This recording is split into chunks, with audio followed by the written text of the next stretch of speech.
Alina never spoke first. In crowded rooms she melted into the background, an unassuming shadow flitting between laughter and chatter. She lived by two ironclad rules. 1. Stay silent. 2. Make them silent. She believed silence was power. Words, once spoken, could never be fully retracted. Every conversation was a battlefield, and speech, bullets. So she held her tongue, studied her opponents, and struck with the hush of a falling blade. The lesson of the cafe. On a rain-soaked Tuesday morning, Alina sat at her favorite window table in Cafe Verona. Steam curled from her latte as she observed two colleagues, Mara and Jonah, sparring over a project timeline. Voices rose, Mara's soprano pitch of indignation, Jonah's baritone of justification. Alina watched, silent, until Mara coughed, startled into awareness of Alina's gaze. Their eyes met briefly. Mara, unnerved, fell silent. The moment Jonah tried to butt in, Alina slid her notebook across the table, its blank pages shimmering invitingly, and looked at him without a word. He stopped mid-sentence, words dying on his lips. Mara left the cafe soon after, chastened by the quiet authority Alina radiated. Jonah tapped his pen against the notebook's cover, finally asking, "What do you think, Alina?" Rather than offering an opinion, she closed the notebook and smiled. "I'll let you both decide," she whispered. Silence reclaimed the table, and both retreated into introspection. The price of silence. Alina's code came at a cost. Friends complained she was distant, managers found her inscrutable. At family dinners, her parents pleaded, "Speak up, child." She offered polite nods instead. In college, professors marked her down for lack of class participation. But Alina had learned another truth: in the echo of silence, people projected their own fears and desires. The void became her canvas. One evening, her roommate Lena burst into their apartment, tears blazing trails down her cheeks. Alina watched her collapse on the couch, shoulders shaking. Lena's boyfriend had broken up with her over text. Lena sobbed, "Why won't he answer my calls?" Alina waited until the storm subsided, then leaned forward and whispered, "He fears what he can't control. Your silence now is louder than any plea." Lena raised her tear-stung eyes. "What do I do?" Alina's lips curved into a gentle smile. "Wait. When he reaches out, you'll already know your worth." Lena exhaled, calmer. In that moment, Alina had made him silent. His absence spoke louder than any apology. The corporate arena. After graduation, Alina entered the corporate world at a top consulting firm. Meetings were gladiatorial pits, egos clashing, ambitions laid bare. Her managers expected her to speak up, provide insights, drive discussion. Instead, she embraced her rules. She arrived prepared, took meticulous notes, and spoke only when her data compelled attention, a single slide, a concise bullet point. Colleagues learned, when Alina spoke, it meant something. Her silence forced them to fill the air with their own insecurities, expose their weak arguments. Once, during a tense budget review, the director challenged her to defend a costly initiative. The room held its breath. Alina met his gaze, then looked at the blank whiteboard behind him. She asked, "Shall we map the outcomes?" Without waiting, she lifted a marker and drew a simple two-axis graph, impact versus cost. No words, just that graph. The quiet rang louder than any presentation deck. The director, stammering, realized the numbers spoke for themselves. Discussion shifted focus. Alina withdrew into silence again, confident her rule had worked. The inner mirror. But beneath her mastery of silence, Alina fought her own doubts. Late at night, she replayed conversations she'd never had, apologies she'd never voiced, feelings she never shared. Her silence protected her from conflict, but sometimes it felt like a cage.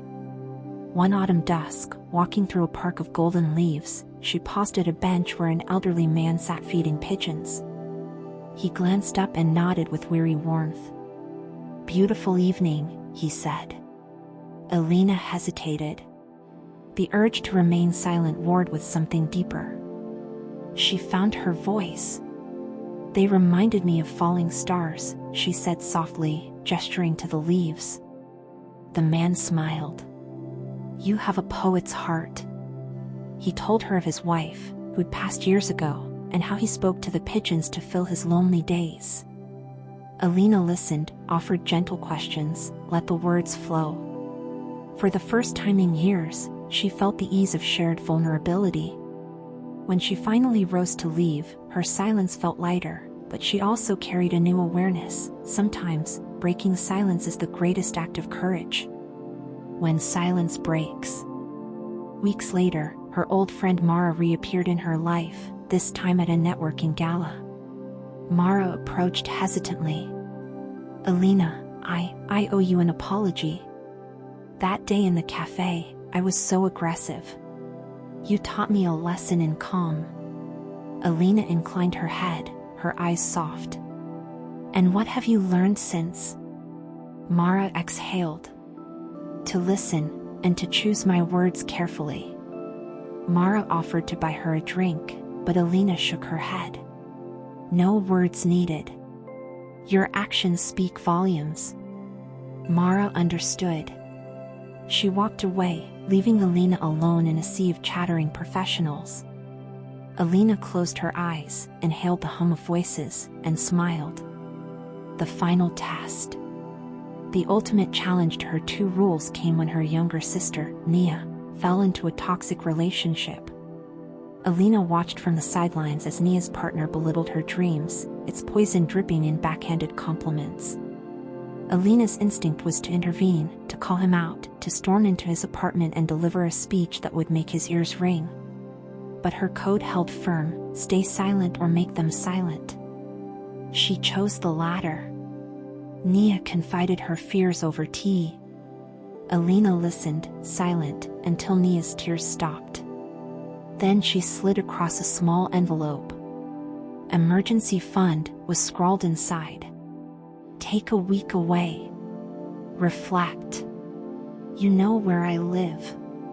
No lectures, no dramatics, just a plan to remove Nia from the toxicity. Nia hugged her, wordless gratitude shining in her eyes. News of the envelope reached Nia's partner. He texted Alina, "Mind your place." She never replied. Instead, she blocked his number. She had made him silent. The balance of power. Alina's life became a delicate dance between voice and void. She learned to wield silence like a sword, sharp, precise, and unexpected.